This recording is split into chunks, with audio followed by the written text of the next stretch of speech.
मुंबई शहर आणि उपनगरामधल्या विविध कार्यालयांमध्ये जेवणाचे डबे पोहोचवणारे मुंबईचे डबेवाले हे उद्यापासून 6 दिवस सुट्टीवरती जात आहेत। 30 मार्च ते 4 एप्रिल या काळामध्ये मुंबईच्या डबेवाल्यांची सुट्टी असेल। ग्रामदेवतेच्या उत्सवाच्या निमित्तानं ही वार्षिक सुट्टी घेत असल्याची माहिती डबेवाला असोसिएशनकडून देण्यात आली आहे। या काळामध्ये डबेवाल्यांची सेवा पूर्णपणे बंद राहील।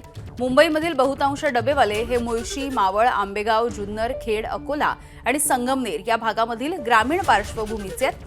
गावी होणाऱ्या जत्रा, कुलदैवताची पूजा, धार्मिक विधी तसंच शेतीची कामं या सगळ्यासाठी दरवर्षी सुट्टी घेऊन ते गावी जातात। यंदाही ग्रामदेवतेच्या यात्रांमध्ये सहभागी होण्यासाठी डबेवाल्यांनी ही 6 दिवसांची सुट्टी जाहीर केली आहे।